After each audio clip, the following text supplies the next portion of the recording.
बिस्मिल्लाहिर्रहमानिर्रहीम। अस्सलामु अलैकुम वरहमतुल्लाहि वबरकातुहू। ज़ेड के ऑफिशियल में खुशामदीद। उम्मीद है आप खैरियत से होंगे। बिलाखिर आसिफ अली जरदारी ने करप्शन केस से बचने के लिए अयान अली को मुल्क से बाहर रहने का पैगाम भिजवा दिया।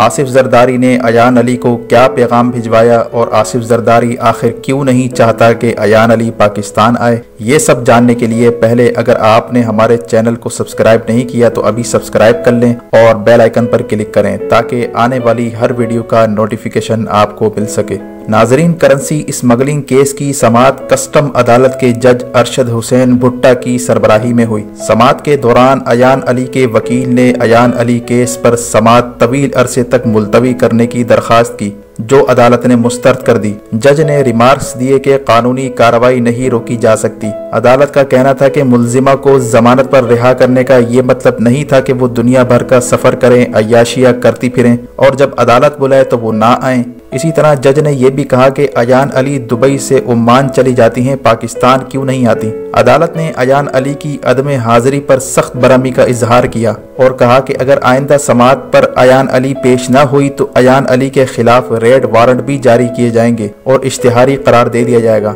अदालत ने अयान अली की जमानत देने वाले 2 जामिनों को शोकाज नोटिस जारी करते हुए अदालत में तलब कर लिया, जबकि अयान अली की तमाम जायदाद जब्त करने के लिए तफसीलात तलब कर ली। वाज़ेह रहे कि अयान अली को 14 मार्च 2015 को इस्लामाबाद से दुबई जाते हुए बेनजीर भुट्टो एयरपोर्ट पर करेंसी स्मगल करने के इल्जाम में गिरफ्तार किया गया था, जिसके बाद इन्हें जमानत पर रिहा कर दिया गया। वो अदालत की जानिब से बैरून मुल्क तो चली गई और फिर कमोबेश 2 साल का अरसा हो गया, वो अब तक वापस नहीं आई। जराये के मुताबिक अयान अली आसिफ जरदारी से मुसलसल राब्ते में है और अयान अली की अहमियत आसिफ जरदारी के नजदीक वही है जो इसहाक डार की अहमियत नवाज शरीफ के लिए है। इसहाक डार और अयान अली उन तोतों का नाम है जिनमें आसिफ जरदारी और नवाज शरीफ की जान है। यही वजह है कि आसिफ जरदारी नहीं चाहता कि अयान अली मुल्क में वापस आए, क्योंकि अयान अली के पास वो सबूत मौजूद हैं जो जरदारी माफिया को अंदर करवाने के लिए काफी हैं। इसीलिए आसिफ जरदारी किसी न किसी तरीके से एनआरओ या ढील की कोशिश कर रहा है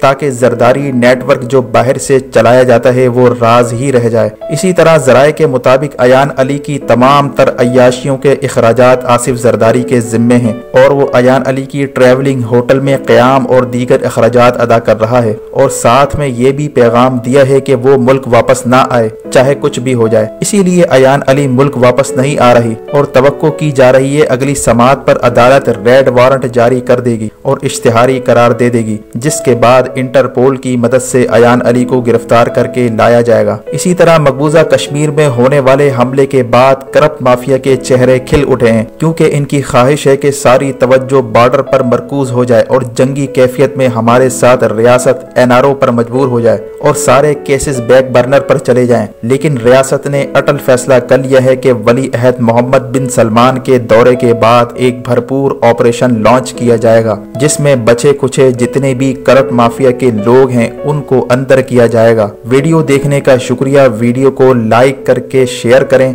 और मजीद अपडेट्स के लिए हमारा चैनल सब्सक्राइब करें और बेल आइकन पर क्लिक करें ताकि आने वाली हर वीडियो का नोटिफिकेशन आपको मिल सके। अपना और गिरदोनवाह के लोगों का ख्याल रखें। अल्लाह हाफिज।